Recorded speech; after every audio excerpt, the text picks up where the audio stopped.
बहुत स्वागत आप सभी का। मैं आपके साथ अब्दुल नबी हसन हूं। आज का सवाल देखना शुरू कर चुके हैं। सवाल आज का दरअसल किसान आंदोलन से जुड़ा हुआ है, क्योंकि कानून हटे या फिर एमएसपी पर अटके इस समय किसान नजर आ रहे हैं। 1 बरस हो गया है आंदोलन को और लगातार ऐसा लग रहा था कि आंदोलन अब खत्म हो जाएगा, जब प्रधानमंत्री नरेंद्र मोदी ने इस बात का जिक्र किया था कि हम कानून वापस ले रहे हैं। लेकिन अभी भी ये ऐलान कर दिया गया है कि वापस होगा नहीं, आंदोलन खत्म नहीं होगा जब तक तीनों कानून वापस पूरी तरीके से नहीं हो जाते। उसके अलावा एमएसपी पर गारंटी नहीं बन जाती, शहीदों को, जो किसान शहीद हुए हैं आंदोलन में, उनके परिजनों को मुआवजा नहीं मिल जाता।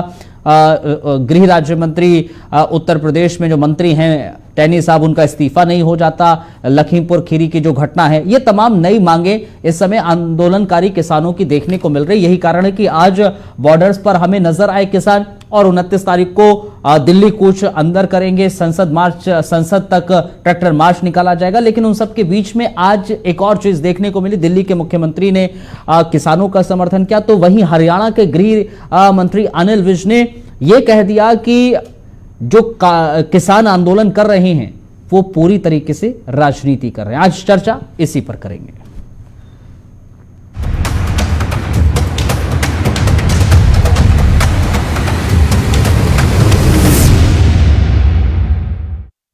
आते हैं, दरअसल हमारे सहयोगी युधीश ने इस रिपोर्ट को तैयार किया है और इस रिपोर्ट को देखने के बाद आप इस पूरे विषय पर तफसील से चर्चा करेंगे, विस्तार से बात करेंगे मेहमानों से तारुफ रिपोर्ट के बाद।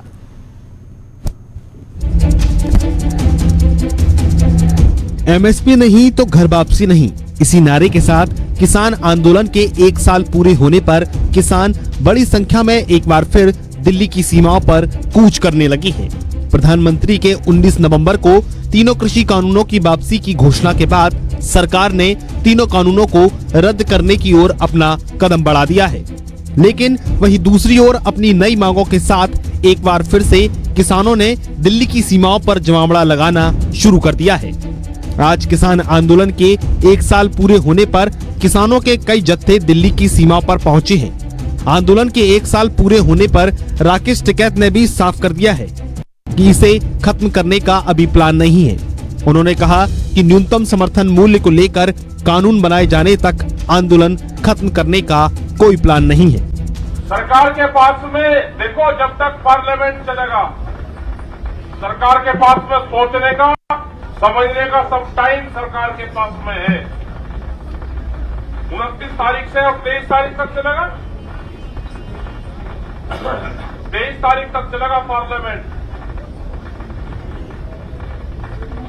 हम फैसला पार्लियामेंट चलने पर लेंगे, फिर आगे हमें आंदोलन कैसे चलाना, आगे आंदोलन की रूपरेखा क्या होगी। और 27 तारीख की है संयुक्त मोर्चे की मीटिंग, कल भी फैसला लिया जाएगा। 29 तारीख को ट्रैक्टर मार्च है, जो 30 ट्रैक्टर जाएंगे, इस बॉर्डर से भी का रास्ता खुला हुआ होगा, तो हम 30 ट्रैक्टरों के साथ में 500 लोग जाएंगे 29 तारीख को। और 10 दिन तो आपको जेल ना गई, 10 दिन तो प्रेस, मीडिया के लोग, सोशल मीडिया, बीजेपी के लोग सब कहेंगे जी घर वापसी, कानून वापसी तो घर वापसी, ये कहेंगे। 10 दिन ये आपको जलील करेंगे पूरा, तो 10 दिन के लिए आप अपना तैयार रहना। तो राकेश टिकैत ने साफ कर दिया है कि अभी ये आंदोलन खत्म नहीं हुआ है। राकेश टिकैत ने साफ कहा है कि उनकी जो 6 मांगे हैं, सरकार पहले उन पर बातचीत करे। वो 6 मांगे कौन कौन सी हैं? एमएसपी की कानून गारंटी, बिजली संशोधन बिल भी वापस हो, वायु प्रदूषण से जुड़े अधिनियम में बदलाव, आंदोलन के दौरान दर्ज केस वापस हो, मंत्री अजय मिश्रा टैनी की बर्खास्तगी और गिरफ्तारी, मारे गए किसानों के परिवारों को मुआवजा मिले। लेकिन किसान नेता और किसान संगठन जिस एमएसपी को जरूरी बता रहे हैं, आखिर उस एमएसपी में ऐसा है क्या जो किसान उसको लेकर लगातार आंदोलन कर रहे हैं? दरअसल एमएसपी वो है सरकारी मूल्य जिस पर उपज की खरीद हो सकती है। एमएसपी किसानों का सुरक्षा कवच है, ज्यादा उपज से भाव में आई गिरावट से बचाता है। बाजार भाव कम होने पर भी लागत मूल्य में मिलता है। साल में 2 बार एमएसपी को निर्धारित किया जाता है। साल में 2 बार रबी और खरीफ की फसल से पहले तय की जाती है एमएसपी। तो आंदोलन को लेकर अपने तेवर और सख्त कर रहे किसान नेता अब सीधे केंद्र सरकार को घेरने की रणनीति पर काम कर रहे हैं। उधर केंद्र सरकार संसद में कानून को रद्द करने के प्रस्ताव को मंजूर कर चुकी है। अब देखना होगा कि ये आंदोलन आखिर कब तक जारी रहेगा या फिर सरकार एमएसपी पर भी किसानों के साथ सहमति बना पाएगी। तो आज के सवाल क्या है, सीधे रुक करते हैं आज के सवालों का। सवाल आज हम पूछेंगे कि आखिर क्या कानून वापसी के बाद घर वापसी नहीं होनी चाहिए? कानून वापसी हो गए हैं तो अब घर वापसी नहीं होनी चाहिए किसानों की क्या, क्योंकि घर वापसी अभी कर नहीं रहे हैं। इसके अलावा सवाल हम पूछेंगे कि एमएसपी की गारंटी पर क्यों नहीं सरकार बोल रही है, आखिर एमएसपी की गारंटी पर आखिर क्यों मौन धारण करे हुए है। सवाल आज का होगा न्यूनतम समर्थन मूल्य पर कब मिलेगी गारंटी का समर्थन, यानी कि आखिर गारंटी का समर्थन कब मिलेगा न्यूनतम समर्थन मूल्य पर। इसके अलावा सवाल है कि कल की बैठक में क्या फैसला किसान लेंगे। आने वाले समय में कल की तारीख में बैठक होनी है, बैठक के बाद 29 तारीख और आगे की रणनीति पर दरअसल चर्चा किसानों की ओर से की जाएगी। लेकिन क्या बैठक में चर्चा होगी, किस तरह से रणनीति पर चर्चा की जाएगी, इसी विषय पर हम करेंगे तफसील से आज बात। हमारे साथ मेहमान जुड़ रहे हैं, तारुफ करा देते हैं। हमारे साथ दरअसल अरविंद सिंह साहब जुड़ रहे हैं, बहुत स्वागत कर रहा हूं अरविंद सिंह जी आपका। बीजेपी का पक्ष रखने के लिए, सरकार का पक्ष रखने के लिए हमारे साथ हैं भीमसेन अरोड़ा साहब हैं, कांग्रेस का पक्ष रखने के लिए। स्वागत कर रहा हूं भीमसेन अरोड़ा साहब आपका, बहुत बहुत धन्यवाद, बहुत शुक्रिया हमारे साथ जुड़ने के लिए। रोहित जाखड़ साहब हैं, किसानों का नेतृत्व, किसानों का पक्ष रखने के लिए, बहुत बहुत धन्यवाद, किसान नेता हैं। स्वागत कर रहा हूं रोहित जाखड़ साहब आपका भी, धन्यवाद। रोहित जाखड़ साहब, सवाल आपसे ही सबसे पहले शुरुआत कर रहा हूं और लगत सवाल ये वाजिब भी है। प्रधानमंत्री नरेंद्र मोदी के आश्वासन के बाद उन्होंने कानून वापसी के बाद आखिर क्यों घर वापसी नहीं की जा रही है, सवाल नंबर 1। जो काले कानूनों का आप लोग जिक्र कर रहे थे कि इनको वापस लिया जाए तो हम धरना खत्म कर देंगे, आंदोलन खत्म कर देंगे। काले कानून वापस ले लिए गए हैं लेकिन अभी कानून धरना नहीं खत्म हुआ है, प्रदर्शन नहीं खत्म हुआ है, आंदोलन नहीं खत्म हुआ है। अब नई नई मांगे सामने आई हैं, तो आखिर क्या वजह है आंदोलन ना खत्म करने की और नई मांगों को सामने ना देने की? अब्दुल भाई, हेलो, बोलिए बोलिए। अब्दुल जी, बहुत बहुत धन्यवाद, आपने जो सवाल पूछे हैं। कानून वापसी पे घर वापसी किसान ने पहले ही दिन कहा था। पहली जो उसकी मुख्य मांग थी वो एमएसपी की थी और पिछले जो 11 दौर की वार्ता सरकार से हुई, एमएसपी का सरकार ने किसी भी वार्ता में कोई जिक्र नहीं किया। कृषि कानूनों को वापसी, जिस कानून में बहुत सारी खूबियां सरकार बता रही थी, अंततः उन्हें खुद समझ में आया कि किसान क्यों इसको खराब बता रहे हैं और उन्होंने उसकी कमी को पकड़ा। उसमें संशोधन को भी तैयार थे लेकिन प्रधानमंत्री जी ने उनको वापस लिया, उनका धन्यवाद। लेकिन एमएसपी एक मुख्य मुद्दा है किसान के लिए। किसान की जो मुख्य मांग है वो एमएसपी क्यों है? देखिए, एमएसपी नहीं, मुख्य मांग आपकी तो न्यूनतम क्या नाम, रोहित जाखड़ साहब मुझे एक बात बताइए, मुख्य मांगे काला जो कानून था उसकी वापसी की थी या एमएसपी की थी? क्योंकि पहले भी हमने और आपने डिबेट की है, तमाम किसान नेताओं से हमने बातचीत की। पहले जब हम कहते थे कि आखिर क्यों आंदोलन किया जा रहा है, सुनिए ना, सुनिए जरा, मैं फिर आगे जाऊंगा क्योंकि अरविंद जी से भी सवाल करना है और अरोड़ा साहब से भी करना है। पहले हम जब भी सवाल करते थे कि आखिर क्यों आंदोलन खत्म नहीं किया जा रहा है, आंदोलन की असल वजह क्या है, तो आप लोगों की तरफ से यही कहा जाता था कि आंदोलन की असल वजह वो 3 कानून हैं जिनको लाया गया है सरकार की ओर से। जो काला कानून आप लोग कहते थे संसद में यूं ही पारित कर दिया गया, किसी भी तरह से बातचीत नहीं की गई और संसद के भीतर पारित कर दिया गया, ये आप लोगों का तर्क हुआ करता था। और आप लोग यही कहते थे कि इन तीनों कानून को जब तक वापस नहीं किया जा सकता तब तक हम घर वापसी नहीं करेंगे, तब तक नहीं जाएंगे। आज जब वापसी का ऐलान कर दिया गया है तो आप कह रहे हैं कि नहीं भैया, हमारी मांगे तो कुछ और थी। ये ऐसा है, ये कोई मौखिक बात नहीं है। पिछले साल अक्टूबर में सरकार को जो अपना प्रतिवेदन किसानों ने दिया था और सरदार वीएम सिंह उसके कन्वेनर उस समय संयुक्त किसान मोर्चा के होते थे, तो उसमें एमएसपी मुख्य मांग थी कृषि कानून की वापसी के साथ साथ। तो ये ऐसी मांग नहीं है कि पहली बार किसान उठा रहा है, ये पहले से एमएसपी की मांग किसान उठाता रहा है। और एमएसपी, क्योंकि एमएसपी ही निर्धारित करती है। आज सरकार का की एमएसपी 1868 रुपए थी, मक्का 700 रुपए बिक रही थी, तो उस एमएसपी का क्या फायदा अगर वो 1868 से डिक्लेयर होके और 700 रुपए में फसल किसान की बिके।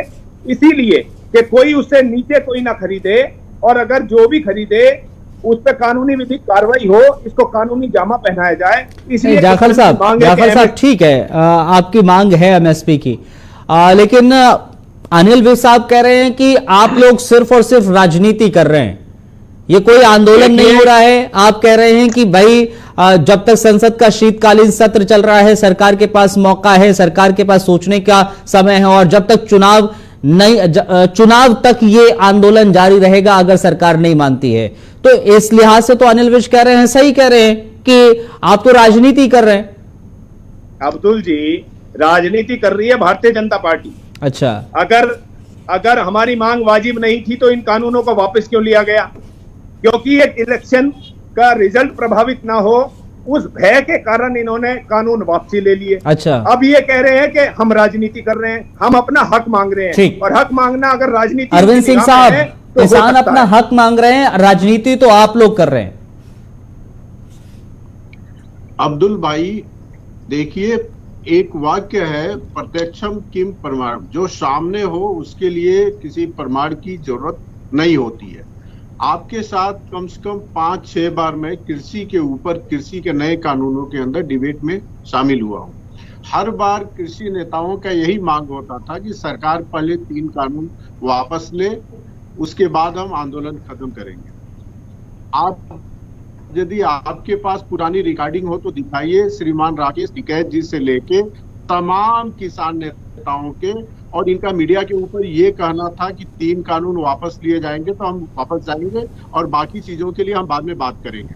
अब रह गई एमएसपी की बात, तो आदरणीय प्रधानमंत्री जी ने ऑलरेडी कहा है कि हम कमेटी गठित कर रहे हैं और वो कमेटी एमएसपी पर डिसीजन लेगी। जो एमएसपी पे डिसीजन लेना है, केवल गेहूं और धान पे डिसीजन नहीं लेना है।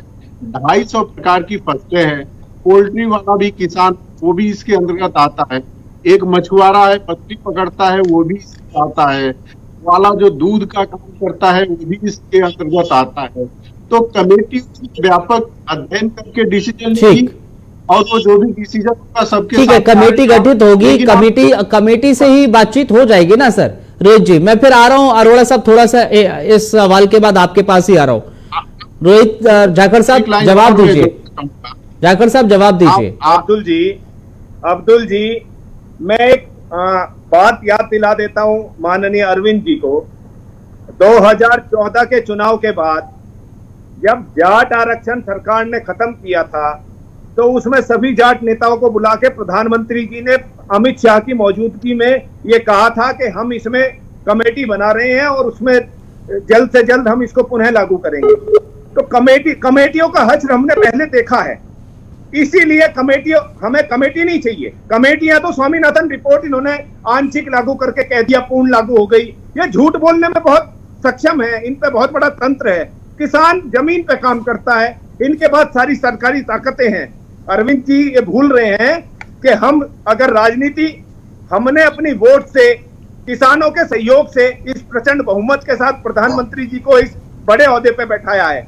आज किसान अपनी मांग कर रहा है, 750 से ज्यादा हमारे साथी शहीद हो गए, इन्होंने कोई संवेदना व्यक्त नहीं करी। ये संवेदनहीन सरकार है और भय के कारण इन्होंने कदम उठाया लेकिन रोहित जाखड़ साहब, कदम कैसे भी उठाया गया, लेकिन कदम सरकार की तरफ से उठाया गया है और आप लोग उसका वेलकम भी कर रहे हैं, इसमें कोई दो राय नहीं, आप स्वागत कर रहे हैं। लेकिन सवाल यह है, जब आप लोग इस डिसीजन का वेलकम कर रहे हैं तो आखिर आंदोलन क्यों नहीं खत्म किया जा रहा? किस बात का डर है, किस बात का भय है? या फिर ये पूरी तरीके से आप लोग कह रहे हैं कि नहीं भाई, चुनाव में जब तक चुनाव नहीं हो जाते, चुनाव तक तो हम आंदोलन करेंगे ही?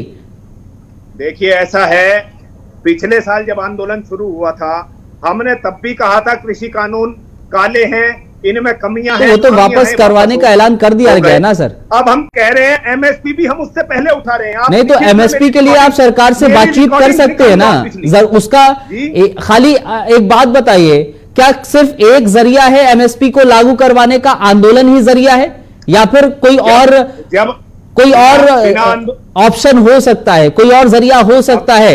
आप सरकार से बातचीत भी तो कर सकते हैं, जो कमेटी गठित की जाएगी उससे भी तो बात कर सकते हैं। आप अपनी मांगों को बोलिए उनसे। अब्दुल जी, हम अपना प्रतिवेदन लगातार पिछले वर्षों से देते आ रहे हैं। सरकार ने 1 साल के आंदोलन के बाद अब संज्ञान लिया है किसानों का। 1 साल से 11 दौर की वार्ता में एमएसपी का कोई जिक्र नहीं किया। अरोड़ा साहब अपने गिरेबान में नहीं झांकेंगे? ठीक है, अरोड़ा साहब आपके पास भी आ रहा हूं। सरकार ने डिसीजन लिया और उसके बाद कल बाकायदा कांग्रेस की एक अहम बैठक हुई। बैठक में इस बात पर डिसीजन लिया गया, भैया जो शीतकालीन सत्र होगा, शीतकालीन सत्र में सरकार को किसानों के मुद्दे पर घेरने की कोशिश पूरी तरीके से की जाएगी। देखिए अब्दुल भैया, कांग्रेस कभी की सोच नहीं करती। कांग्रेस जनमुक्ति पार्टी है। किसानों को आज आंदोलन को 1 साल हो गया। 1 साल इनको चिंतन मंथन करने के अंदर लग गया कि किस तरीके की एक किसान 1 साल एक समस्या का समाधान ये 1 साल में कर सकते हैं। तो कैसे सरकार चला रही? क्या आईबी आपके पास है, सीआईडी आपके पास है, डीएम आपके पास है, एडीएम आपके पास है, आपको जनता की समस्या का समाधान नहीं पता लग पाया? और वो ऐसी बुनियाद, किसान जो सवेरे आदमी घर में चाय पीता है तो वो किसान, चाय पत्ती जो उगाता है वो किसान उगाता है, गन्ने से जो चीनी बनती है वो चाय जो पीते हैं वो किसान बनाता है। अरे सुबह नाश्ते से लेके रात के खाने के तक की जो हमारी सारी सुविधा जो है वो किसान हमें देते हैं। उस किसान की समस्या को समाधान करने में, उसका आपको चिंतन मंथन करने में कि भाई ये किसान जो है विरोधी आंदोलन जो चला रहे हैं वो 1 साल लग गया।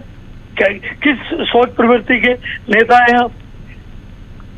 आपकी गहन चिंतन मंथन और गहन आपकी सोच होती उस किसान के प्रति जिसने वोट दिया, हिंदुस्तान का प्रधानमंत्री बनाया, आपको सचेत तब आया कि मुझे माफी मांग लेनी चाहिए। अरे 700 परिवार कड़कती बरसात नहीं तो भीमसेन अरोड़ा साहब, अगर सरकार की तरफ से ये कदम उठाया गया है, देश का प्रधानमंत्री जब इस बात का जिक्र करता है कि कानून हम वापस दे रहे हैं, तो इसका स्वागत खुद किसान कर रहे हैं, खुद किसान इसका स्वागत कर रहे हैं इस फैसले का। आप कह रहे हैं कि आपको तब याद आया? आपने हमें आंदोलन से हटाया, किसान इसका विरोध नहीं कर रहे, लेकिन सरकार को सोचने में मैं बता रहा हूँ अब्दुल भाई कितना टाइम लग गया। दूसरी बात अरविंद जी, क्या 700 आदमी मर गए, उनके मुआवजे के लिए क्या सोचा आपने? ठीक है अरविंद जी, आइए जरा, सोचने में इतना वक्त क्यों लग गया? और शायद यही कारण है कि किसान भरोसा नहीं कर पा रहे। अब्दुल जी आप मेरी बात तो सुनो। अब्दुल जी मुझे बोलने दो। हेलो, बोलिए, कंप्लीट कीजिए। मैं अरविंद जी के पास जा रहा हूँ, सवाल आपका ही लेके जा रहा हूँ। आज बड़ा अच्छा, चलो प्रधानमंत्री जी ने गुरु नानक देव जी के बर्थडे पर यह निर्णय लिया, उस सिख बिरादरी किसानों के लिए जहाँ सबसे ज्यादा मेजोरिटी है सिखों की, ठीक, और चुनाव का माहौल के मुताबिक चलो ठीक है। भीमसेन जी आपका पॉइंट आ गया, आपका पॉइंट आ गया। अरविंद जी, समय आपका इतना लग गया, एक साल का तकरीबन वक्त लग गया, तब प्रधानमंत्री ने इस बात का ऐलान किया। शायद यही कारण है कि किसान भरोसा नहीं कर पा रहे हैं एमएसपी को लेकर। देखिए, जहां तक ये मुआवजे और शहीद होने की बात थे, इसी दिल्ली के अंदर हजार की संख्या में सिखों का कांग्रेसी कार्यक्रम। अरे अरविंद जी 1 साल लग गया आपको किसानों की हमदर्दी के लिए। बोलिए, आपने बरसात देखी, कड़कती सर्दी देखी, कोरोना देखा, नहीं बोला। इसी कार्यकर्ताओं के हजारों सिखों का कत्लेआम किया गया और उसका मुआवजा आज तक नहीं मिला है। उसका फैसला में कृषि कानूनों पर किसानों के इतने बड़े, देखो प्रधानमंत्री मनमोहन सिंह आ गया, कानून जो निर्णय चाहते वो ले सकते थे। कॉन्ट्रैक्ट फार्मिंग तोड़ेगा तो 6 महीने का जेल हो जाएगा। इनसे किसने रोका है? उस कानून को वापस क्यों नहीं लेते?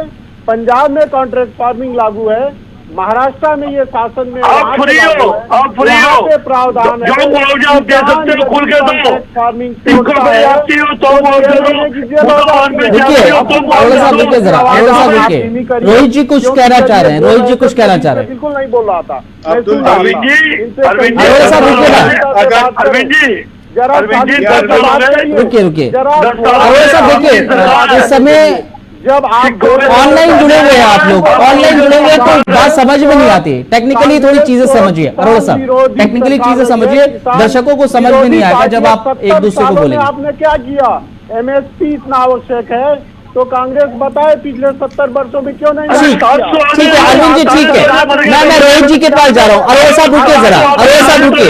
को ज्ञान दे रहे हैं, हमने कहा आपने ये नहीं देखा उनके गृह जीवन कैसे चलेगा, उनकी बेटियां कैसे पढ़ेंगी। अरोड़ा साहब आपकी वॉइस नहीं आ रही है, आपकी क्लियर नहीं आ रही है वॉइस, आपकी क्लियर वॉइस नहीं आ रही है।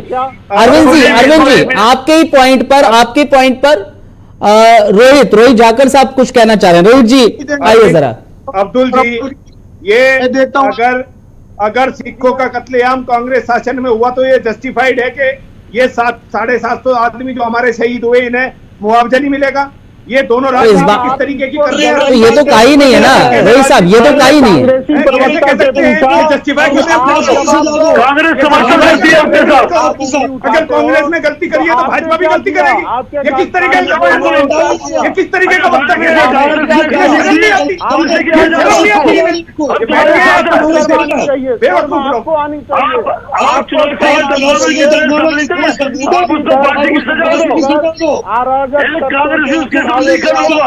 बढ़ाए जा रहे हो? देखिए वॉइस क्लियर नहीं आ रही है मुझे। अरे जो रोहित जाकर सवाल कर रहे हैं ये वाजिब सवाल है वैसे, क्योंकि अरविंद जी अगर किसी शासनकाल में कत्लेआम हुआ तो क्या उसका बदला ऐसे लिया जाएगा? आप कह रहे हैं कि हम भी कत्लेआम करेंगे, तो क्या आप ये भी कहेंगे क्या? शर्म का जवाब देता हूं। ठीक है, हाँ जवाब दीजिए क्योंकि मेरे पास वक्त भी कम हो रहा है। पहले तो अपनी गलती माने फिर हमसे सवाल पूछे। नहीं ये किसान नेता हमारे साथ रोहित जी वो सवाल कर रहे हैं आपसे। सिखों का कत्लेआम तो याद नहीं आता है। हम किसानों के चिंतक हैं, हम किसानों के लिए काम कर रहे हैं, किसानों के दबाव में किया है। लेकिन भारतीय जनता पार्टी कभी भी किसान हित के तुम अपना पक्ष रखोगे। हमारे 750 साथी शहीद हुए, तुम मुआवजा दोगे या नहीं दोगे? आप अपना पक्ष स्पष्ट करो। अरे उस किसान और रही बात जिन लोगों को तुम ठीक है, ठीक रुकिए, नहीं हुई है, ये आपके बहकावे में आके नहीं ठीक है अरविंद जी रुकिए जरा, अरोड़ा साहब रुकिए। रोहित साहब आगे की रणनीति क्या है 30 सेकंड के अंदर मुझे बताइए। अब आगे की रणनीति क्या है? कल बैठक होनी है, कब तक प्रोटेस्ट रहेगा, कब तक धरना प्रदर्शन किया जाएगा, आंदोलन रहेगा? रुकिए अरविंद जी रुकिए, मैं क्लोजिंग कमेंट ले रहा हूँ आगे की रणनीति के तहत। कल संयुक्त किसान मोर्चा की बैठक है, उसमें हमारे जो 500 से ज्यादा संगठन हैं उनके प्रतिनिधि शामिल होंगे और आगे की रणनीति तय करेंगे। 29 तारीख से जो 500 किसान संसद कूच करेंगे उस पर भी कल पूर्ण सहमति बनेगी। ठीक है, हमारी पूर्ण पहली मांग है एमएसपी लागू हो, कानूनी जामा पहनाया जाए, स्वामीनाथन रिपोर्ट पूर्णतः लागू हो, अजय टैनी को इस्तीफा। चलिए ठीक है, जो मांगे हैं आप लोग कह रहे हैं उन पर ही अब आप लोग अडिग रहेंगे और उसके बाद सरकार का क्या पक्ष होगा उसके बाद ही आप लोग फैसला लेंगे। शुक्रिया आप तीनों का हमारे साथ जुड़ने के लिए, बहुत बहुत शुक्रिया। अरविंद जी बहुत बहुत धन्यवाद, बहुत बहुत शुक्रिया। जाखड़ साहब बहुत बहुत धन्यवाद। अरोड़ा साहब आपका भी बहुत बहुत शुक्रिया, बहुत धन्यवाद हमारे साथ इस चर्चा में हिस्सा लेने के लिए। आप दर्शकों का बहुत बहुत शुक्रिया, बहुत धन्यवाद। एक छोटा सा ब्रेक के उस पर जेके स्पेशल।